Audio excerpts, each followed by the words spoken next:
Ciao a tutti! In questo video desidero proporti la diretta testimonianza di un narciso che ha messo in atto una tecnica per riuscire a guarire dal narcisismo. Vorrei precisarti che esporrò questa storia in prima persona, come fossi io il narcisista, per entrare nel profondo delle sue emotività, nonché pensieri che l'hanno accompagnato da una vita intera.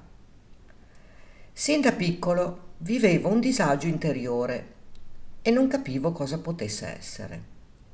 Mi sentivo e mi vedevo diverso da tutti gli altri, ma il più delle volte mi convincevo che andava tutto bene e che in fin dei conti rientrava tutto nella normalità.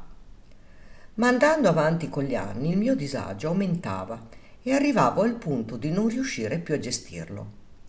Ero spesso e volentieri in ansia senza un motivo ben preciso e durante le giornate avevo una certa malinconia e desiderio di dormire per non pensare a nulla.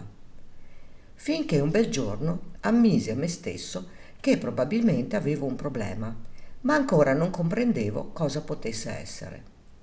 Le domande iniziarono a farsi strada dentro di me e iniziai a chiedermi per quale motivo le mie relazioni andavano sempre in fumo, perché non avevo amici, ma solo conoscenti, e cosa ancora più preoccupante perché provavo tanto amore, accompagnato da tanto odio verso la mia famiglia. Forse avevo un pessimo carattere, oppure era la vita ad avercela con me. Tuttavia, le mie crisi esistenziali peggioravano con gli anni, ma ancora non volevo vedere in faccia la realtà dei fatti. Quando mi trovavo in compagnia di altre persone mi sentivo disorientato, fuori posto e percepivo che la mia esistenza era basata su uno stato confusionale perenne. Solamente lavorando sodo tutto il giorno riuscivo a smettere di sentirmi sbagliato e in questo modo venivo assorbito da una particolare tranquillità. Mi capitava di frequente di sentire nella mia mente i miei genitori urlare e inveire e questo mi spaventava terribilmente. Un giorno, mentre ero completamente assorto nel mio lavoro, iniziai a sentirmi male, ma non era un malessere fisico, era altro. Ma io, lì per lì, non capivo che cosa mi stesse succedendo. Tale inquietudine prese il sopravvento su di me ed io andai letteralmente in panico. Qualcosa mi opprimeva così tanto lo stomaco al punto di pensare ad un infarto. Iniziai a piangere a dirotto, come non mi era mai capitato nel corso della mia vita, ma continuavo a non capire cosa fosse tutto questo disordine mentale che io provavo da sempre.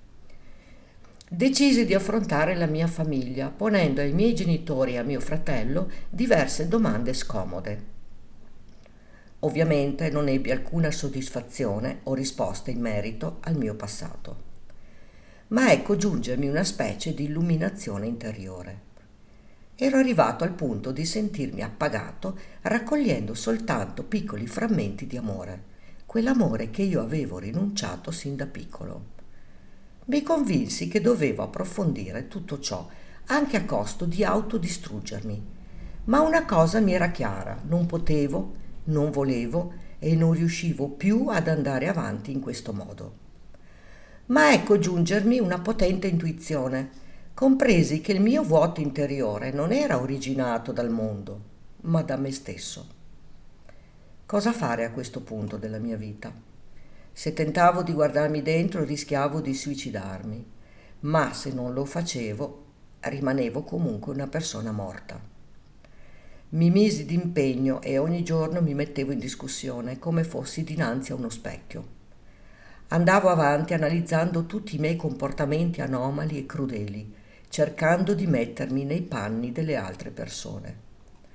Ancora oggi non capisco se ho maturato una certa empatia verso gli altri, ma sta di fatto che ogni volta che vedo qualcuno soffrire mi fa stare male. Il mio percorso è stato difficile e sofferente, ma non smetterò mai di percorrerlo. Ora, a distanza di molti anni, posso dire di essermi liberato dal mio disturbo, anche se ogni tanto bussa alla porta della mia coscienza. Questa determinazione di voler conoscere a tutti i costi la verità l'ho avuta grazie alla persona di cui io ero e sono follemente innamorato e che avrei sicuramente perso se non mi fossi reso conto che il problema ero solo io. Non è stato per niente facile rendersi conto di essere morto e di dover rinascere per la seconda volta.